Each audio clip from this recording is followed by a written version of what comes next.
என்னம்மா பண்ணிட்டு இருக்கீங்க? பலாப்பழம் வாங்கிட்டு வந்தோம் நானும் அருணும். சாப்பிடலான்னு பார்த்தா நீங்க என்ன பண்ணிட்டு இருக்கீங்க?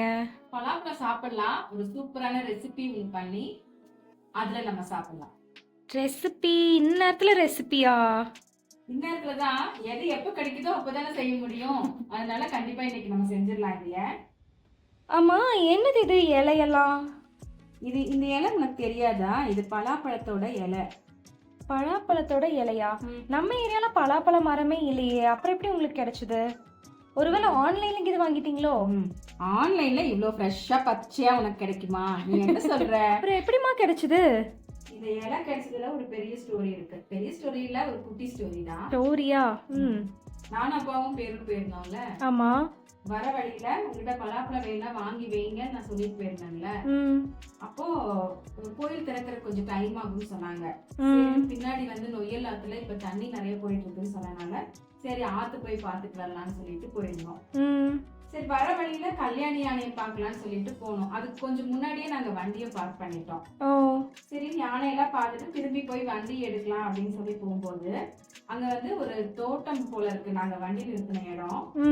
அதோட சைட்ல வந்து பார்த்தா கீழே அந்த மரத்துல பலாப்பழம் நிறைய தூங்கிட்டு இருந்துச்சு. அப்படின்னு சொல்லி பார்த்துட்டே இருக்கும்போது எனக்கு டக்குன்னு ஒரு யோசனை வந்துச்சு. இந்த இலை இன்னைக்கு வந்து ஒரு ரெசிபி பண்றதுக்கு நம்ம யூஸ் பண்ணலாம்னு சொல்லிட்டு அப்பாட்ட சொன்னேன் இது வேணும் அப்படின்னு சொல்லிட்டு. அவரும் கஷ்டப்பட்டு மேலே ஏறி எனக்காக எடுத்து கொடுத்துட்டாரு.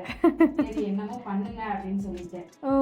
அவர் அந்த இந்த இலையில வந்து இந்த இடத்துல வந்து பால் வரும் அந்த மரத்துல இருந்து எடுக்கும்போது அதெல்லாம் அவரோட ட்ரெஸ்ல எல்லாம் ஆயிடுச்சு. அதோடய அவர் பாவம் கஷ்டப்பட்டு எனக்கு எடுத்து வந்தாரு. Super super. ஐயோ நாங்க பார்க்காம விட்டுட்டோமே. ஆமா. சரி இப்ப இதை வச்சு நம்ம ஒரு சூப்பரா ரெசிபி பண்ணலாமா? ஓகே பண்ணலாம். சரி இப்ப என்னதான் ரெசிபி, நம்ம என்ன பண்றோம்? எப்பவும் செய்யற இலையடை தான். பலாப்பழ சீசன்ல நம்ம செய்வோம் இல்லையா, அதாவது விநாயகர் சதுர்த்தி கொலக்கட்டை மாதிரி இருக்குமே, ஸ்டஃபிங் இனிப்பா பண்ணி பூர்ணம் வச்சு செய்வோம் இல்லையா, அதுதான் கொஞ்சம் டிஃப்ரெண்டா நம்ம இன்னைக்கு பண்ண போறோம். அந்த பலாப்பழத்தை வச்சு ஒரு டிஷ் பண்ணுவீங்களே அந்த மாதிரியா? இப்ப அதை எப்படி செய்யறது நம்ம பார்க்கலாமா? இப்ப இது செய்யறதுக்கு நான் முதல்ல 1/2 கிலோ பலாப்பழம் வாங்கியிருந்தேன். அதுல வந்து இவ்வளோ ஒரு 3/4 பாகம் அளவு வந்து பொடியா கட் பண்ணியிருக்கோம். கொஞ்சம் பெரிய பீஸா கட் பண்ணியிருக்கோம். இதை அரைச்சு நம்ம அது கூட சேர்த்துக்க போறோம். இது வந்து உள்ள ஸ்டஃபிங்காக, அதனால பொடி பொடியா கட் பண்ணியிருக்கோம்.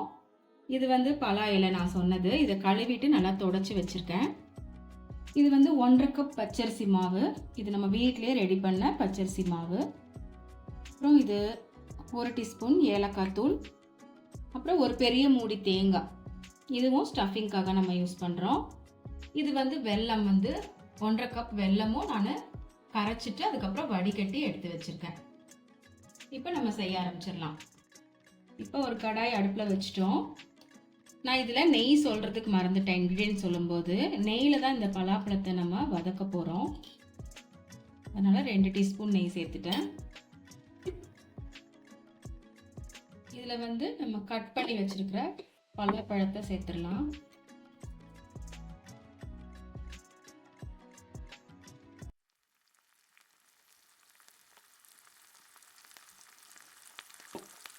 இப்போ இந்த பலாப்பழத்தை நெய்லேயே நல்லா வதக்கிக்கலாம். இது கொஞ்சம் வெந்து சாஃப்ட் ஆகுறது அதுக்கு நம்ம நல்லா வதக்கிக்கலாம். அம்மா நீங்க டிஃப்ரெண்டா இன்னைக்கு பண்றோம் அப்படின்னு சொன்னீங்க. அப்ப நீங்க ஊர்ல சாப்பிட்டப்போ பாட்டி வீட்ல எப்படி செஞ்சாங்க இது? பாட்டி வீட்டில் செய்யும்போது வாழை இலையில இது செஞ்சாங்க. ஆனால் இப்போ நாங்கள் ரீசெண்டாக நான் சொன்னேன் இல்லையா ரிலேஷன் வீட்டில் சாப்பிட்டேன்னு, அவங்க வந்து பலா இலையிலேயே இது செஞ்சிருந்தாங்க. அது வந்து ஒரு கோன் ஷேப்ல பார்க்கறதுக்கே ரொம்ப சூப்பராகவும் இருந்துச்சு, ரொம்ப டேஸ்டா இருந்துச்சு. அதே ரெசிபி தான், சின்ன சின்ன ஆல்ட்ரேஷன்ஸ்லாம் அவங்க பண்ணியிருந்தாங்க, நல்லா இருந்துச்சு. சரி அந்த மாதிரி நம்ம பண்ணலாம் அப்படின்னு சொல்லிட்டு தான் இன்னைக்கு அந்த இலையெல்லாம் போய் கஷ்டப்பட்டு நம்ம எடுத்துட்டு வந்துட்டோம். அது என்னமோ பை லக்ல தான் இன்னைக்கு கிடைச்சிருக்கு இந்த இலை கூட. நான் கூட வாங்கிட்டு வர சொன்னேன், நீங்க சரி சாப்பிட்டுட்டோம் அப்படின்னு நினைச்சேன். இந்த இலை கிடைச்சனாலதான் இன்னைக்கு அந்த ரெசிபி பண்ற ஐடியாவே எனக்கு வந்துச்சு. Super super. இப்போ பலாப்பழம் வந்து நல்லா வெந்து சாஃப்ட் ஆயிடுச்சு பாத்தியா? இப்ப வந்து நம்ம வெல்லம் சேர்த்துக்கலாம். வெல்லத்தை வந்து ஃபுல்லாவே நான் சேர்க்கல, ஒரு 3/4 பாகம் மட்டும் சேர்த்துட்டு இந்த அளவு நான் எடுத்து வச்சிருக்கேன். இதை வந்து நம்ம அரிசி மாவு கூட சேர்த்துக்கலாம். வெளியிலயும் கொஞ்சம் இனிப்பா இருக்கும்ல, அதுக்காக. ஓகே. இப்ப இதை நல்லா கலந்துக்கலாம் நம்ம. இது நல்லா திக்காயி வரணும். அதுக்கப்புறம் தான் நம்ம தேங்காய் சேர்க்க போறோம். ஆமா, நானும் பாக்குறேன். நீங்க என்ன கேரளா ஃபுட்டு அந்த மாதிரி ஏதாவது சொல்லும் போதெல்லாம் ஒரே பிரைட்டா இருதே உங்க ஃபேஸ். என்ன விஷயம்? ஆமா, கேரளானாலே எனக்கு ஸ்பெஷல் தான். எங்க அம்மாவோட ஊர் வேற. இப்ப இருக்காதா? சின்ன வயசுல எல்லாம் இப்ப நினைச்சா கூட ஐயோ எனக்கு ரொம்ப ஹாப்பியா இருக்கு. சின்ன வயசுல பாட்டி கூட நானு கேரளாக்கு போகும்போது அங்க வந்து பாட்டி வீட்டுல ஒரு 10 நாள் இருப்போம், அத்தை வீட்டுல ஒரு 10 நாள் இருப்போம். அங்க வந்து அவங்க காலையில எந்திரிச்சதுமே அப்படி எல்லாமே செம்மையா டேஸ்டா சமைக்கிறதாகட்டும். நமக்கும் அங்க போனா பசிச்சுட்டே இருக்கும். காலையில சாப்பிட்டு இங்கெல்லாம் வந்து சில டைம்ல சொல்றோம் பசிக்கவே இல்ல, மத்தியானம் பசிக்க மாட்டேங்குது அப்படிலாம் சொல்றோம்ல. அங்க போனா சீக்கிரமா டைஜஷன் ஆயிரும். காலையில 9 மணிக்கெல்லாம் அவங்க டிஃபன் ரெடி பண்ணிடுவாங்க. காலையிலேயே காய்கறி போட்டு சாம்பார் எல்லாம் செய்வாங்க. மத்தியானமும் வந்து நிறைய வெஜிடபிள்ஸோட காய்கறியோட குழம்பு, பொரியல், கூட்டு, அதோட அவங்க ஃபிஷ்ஷும் செய்வாங்க. அதுதான் அந்த ஊரோட ஸ்பெஷலே. அவங்க ரெகுலரா ஃபிஷ் சாப்பிடறதுனாலயும் என்னமோ தான் அவங்களோட ஹேர் எல்லாம் பாத்தீங்கன்னா ரொம்ப சூப்பரா சில்கியா இருக்கும். இன்னொன்னு அங்க தேங்காய் எண்ணெய் வேற யூஸ் பண்றாங்கல்ல, அதனாலயே அவங்க ஹேர் ரொம்ப நல்லா இருக்கும். கண் பார்வை கூட அங்க யாரும் கண்ணாடி எல்லாம் அதிகமா லேடிஸ் போட்ட மாதிரி நான் பார்த்ததே இல்ல. நல்லா ஹெல்த்தியா சாப்பிடறதுனாலயே அவங்களும் எல்லாம் நல்லா இருக்காங்க. நமக்கும் அங்க போனா சாப்பாடு தானே ஃபர்ஸ்ட் பெஸ்டா இருக்கு. அதுக்கப்புறம் தான் நம்ம சுத்தி பாக்குறத பத்தியே யோசிப்போம். ஆமா, அதே என்னமோ சரிதான். இப்ப கூட அப்பா எங்கேயாச்சும் போலான்னு பிளான் சொன்னார்னா ஃபர்ஸ்ட் எனக்கு தோன்றது கேரளால எங்கேயாவது போலாமா அப்படின்னு தான். குறைஞ்சது பாலக்காடாவது போயிட்டு வந்துடலாம் அப்படின்னு சொல்லுவேன். ஏன்னா அதுக்கு மெயின் காரணமே அங்க ஃபுட்டு தான். இன்னொன்னு அவங்க எல்லாருமே நம்ம கிட்ட எந்த பாரபட்சமும் பார்க்காம நல்ல நமக்கு ஃபுட்டு குடுக்கறதுலயே வந்து நமக்கு அவங்க மேல அவ்வளவு பிரியம் வந்துரும். அந்த அளவுக்கு நம்மள விழுந்து விழுந்து கவனிப்பாங்க. எப்படிதான் அவங்க அவ்வளவு சமைக்கிறாங்களோ அப்படின்னு தோணும்.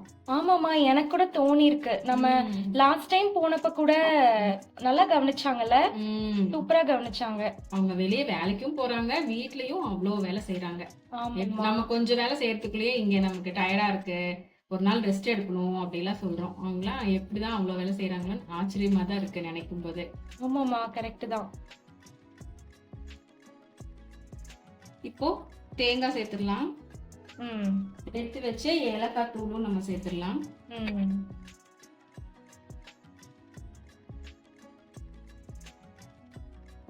ஒரே ஒரு பிஞ்ச் சால்ட் மட்டும் போட்டுக்கலாம்.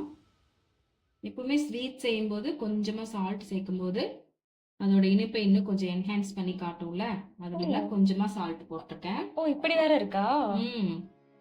ஓகே, இப்போ இது நல்லா திக்காயிட்டு வருது. இன்னும் கொஞ்சம் கூட திக்கானோன்னு நம்ம ஆஃப் பண்ணிடலாம்.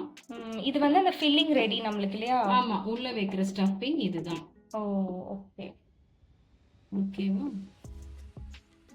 இது ரெடி ஆயிடுச்சு. நம்ம ஸ்டவ் ஆஃப் பண்ணிட்டு நெக்ஸ்ட் ப்ராசஸ் என்னன்னு பார்க்கலாம். ஓகே, ஸ்டஃபிங் ரெடி ஆயிடுச்சு. இது இன்னும் கொஞ்ச நேரம் இருக்கும்போது இன்னும் கொஞ்சம் திக்காகும். இப்போ நம்ம மாவு ரெடி பண்ணிடலாம். அதுக்கு வந்து வெல்லம் கொஞ்சம் சேர்க்க போறோம். இருந்தாலும் இங்க வந்து கொஞ்சம் சுடு தண்ணியா நான் ரெடி பண்ணி வச்சிருக்கேன். பத்தாததுக்கு நம்ம அந்த சுடு தண்ணியும் ஆட் பண்ணிக்கலாம் அது கூட. இப்போ அந்த பெரிய பீசஸா கட் பண்ணி வச்சிருக்கிற பலாப்பழத்தை வந்து நம்ம மிக்சியில சேர்த்து அரைச்சி எடுத்துக்கலாம். இப்போ 1.5 கப் பச்சரிசி மாவு எடுத்துருக்கோம்ல, அது கூட கொஞ்சம் நெய் சேர்த்துக்கலாம். கொஞ்சமா உப்பு சேர்த்துக்கலாம்.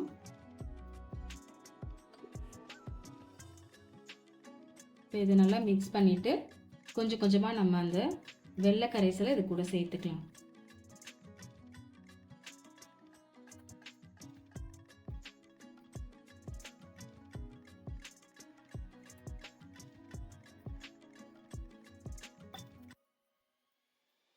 இப்போ வந்து இந்த வெல்லம் சேர்த்தாச்சு. அதுக்கப்புறம் இதை மிக்ஸ் பண்றதுக்கு கொஞ்சம் சுடு தண்ணியை கொஞ்சம் கொஞ்சமா சேர்த்துக்கலாம்.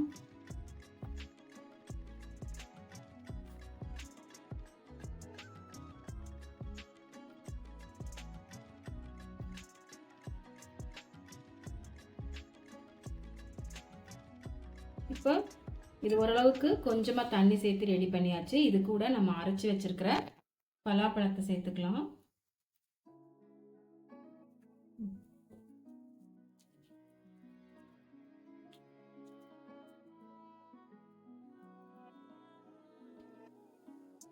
பாத்தியா நம்மளோட மாவு சூப்பராக நம்ம ரெடி பண்ணியாச்சு. ஒரு இந்த மாதிரி கையில் ஒட்டாமல் இருந்தாலும் நல்லா இப்படி சாஃப்டாக இருக்கணும் மாவு. அந்த மாதிரி பதத்துக்கு நம்ம ரெடி பண்ணியாச்சு. இங்கே வந்து ஃபில்லிங்கும் நம்ம ரெடி பண்ணி வச்சாச்சு. இப்போ இதை எப்படி செய்கிறதுன்னு பார்க்கலாம். சூப்பர்மா, ரெண்டுமே ரெடி. இப்போ நம்ம அந்த லீஃப்ல வந்து எப்படி செய்யுதுன்னு சொல்லித்தாங்க. ஓகே, இப்போது இந்த இலையை வந்து இந்த மாதிரி கோன் ஷேப்புக்கு நம்ம கொண்டு வரணும். பாத்தியா? ஆமாம்மா, சூப்பராக இருக்கு. நல்லா மடியுதுல நல்லா. இப்போ இது இப்படி நிற்கிறதுக்காக இந்த டூத் பிக் இருக்குல்ல, அதை வந்து அதில் இந்த மாதிரி குத்திடலாம் நம்ம. இல்லை வேற ஏதாவது குச்சி கிடைச்சாலும் ஓகே தான். இந்த மாதிரி சூப்பர் ஐடியா. இப்போ வந்து இந்த மாவை நம்ம எடுத்துட்டு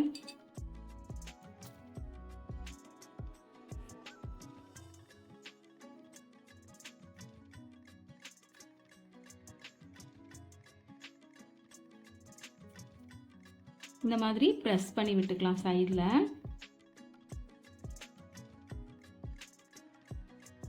இதுக்குள்ளே தான் நம்ம அந்த ஸ்டஃபிங் வைக்க போகிறோம். இந்த மாதிரி வச்சுட்டு இதுக்குள்ளே வந்து அந்த பலாப்பழம், வெல்லம், தேங்காயெல்லாம் போட்ட ஸ்டஃபிங் இருக்குல்ல, அதை இந்த மாதிரி செட் பண்ணிக்கலாம். சூப்பராக. அது மேலே மறுபடியும் இந்த மாவை வச்சு நம்ம க்ளோஸ் பண்ணிக்கலாம். இது வந்து கொஞ்சம் ஒட்டும் தான், ஏன்னா இந்த அளவுக்கு இருந்தால் தான் நமக்கு அது சாப்பிட்றதுக்கும் நல்லா சாஃப்டாக வரும். ஓ, அதனால இந்த அளவுக்கு தளர்வாக தான் அது இருக்கணும். இப்போ இந்த மாதிரி நம்ம மேலே சீல் பண்ணியாச்சு. சூப்பராக இருக்கு. இதை வந்து நம்ம ஆவியில் வேக வச்சு எடுக்க போகிறோம். சூப்பராக இருக்கு. நானும் இதை ஒன்று ட்ரை பண்ணிட்டா? ஓகே, செஞ்சு பாரு. நான் ட்ரை பண்ணுறேன், எனக்கு கொஞ்சம் ஹெல்ப் பண்ணுங்கள். கரெக்டா? ஓகே, சென்டரில் ரொம்ப பெரிய ஹோலாக இருக்கா?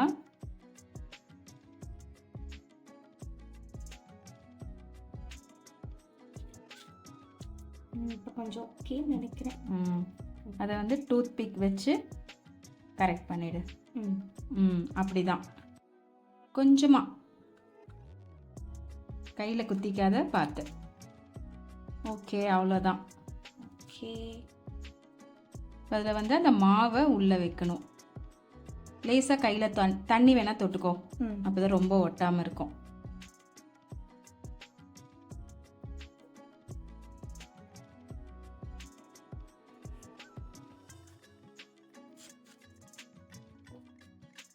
ஆமாம், கரெக்டு, பர்ஃபெக்ட். இப்போ இதில் வந்து உள்ள ஸ்டஃபிங் வச்சுக்கலாம்.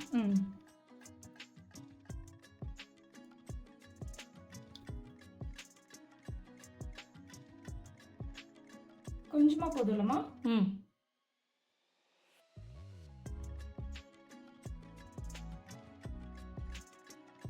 அது மேலே கொஞ்சம் மாவு வச்சு அதை அப்படியே சீல் பண்ணிடணும். ஸ்டஃபிங் கொஞ்சம் உள்ளே இறக்கி விட்டுட்டா மேலே மாவு வச்சு லேசாக தண்ணி வேணால் கையில் தொட்டுக்கோ, மாவு ஒட்டாமல் இருக்கிறதுக்கு.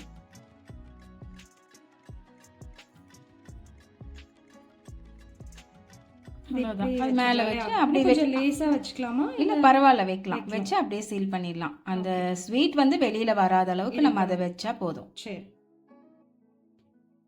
ஓகே, அவ்வளோதான். சூப்பர். இது செய்யறதுக்கு வந்து கொஞ்சம் ஒரு சேலஞ்சிங்கா இன்ட்ரெஸ்டிங்கா இருக்கா, அதனால நல்லா இருக்கு. ஓகே, நம்ம இது எல்லாத்தையும் ரெடி பண்ணிட்டு ஓகே அதுக்கப்புறமா இதை ஸ்டீம் பண்ணி எடுத்துடலாம்.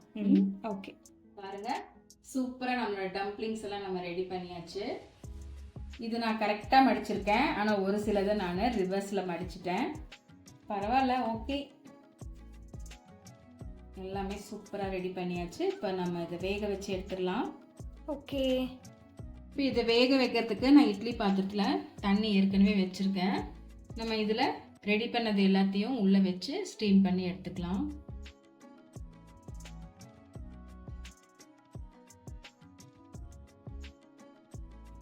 இது எவ்வளோ நிமிஷமா ஸ்டீம் ஆகணும்? ஒரு 15 மினிட்ஸ் இது வெந்தாலே போதும். ஓகே, ரெடி ஆயிரும். இப்போ இதை நம்ம மூடி வச்சு ஒரு 15 நிமிஷத்துக்கு வேக வச்சு எடுத்துக்கலாம். இப்போ இது வெந்துருச்சு, ஸ்டவ் ஆஃப் பண்ணியாச்சு. பார்த்துடலாமா? வாவ், ரொம்ப சூடாக இருக்குது, ஒரு நிமிஷம். இப்போ இதை எடுத்து நம்ம பிளேட்டில் வச்சிடலாம் ஒவ்வொன்றா.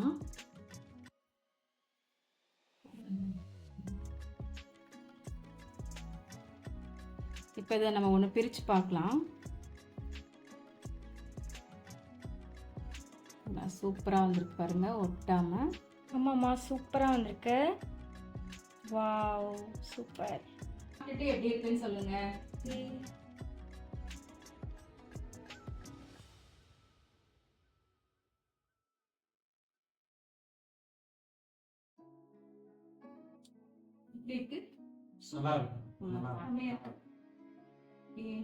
இந்த ரெசிபியோட பேர் வந்து பலாப்பழ கும்பிலியப்பம்.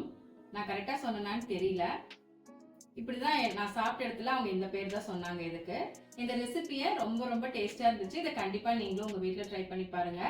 இந்த வீடியோ உங்களுக்கு பிடிச்சிருந்ததுன்னா லைக் பண்ணுங்க, ஷேர் பண்ணுங்க, சப்ஸ்கிரைப் பண்ணுங்க. Happy cooking.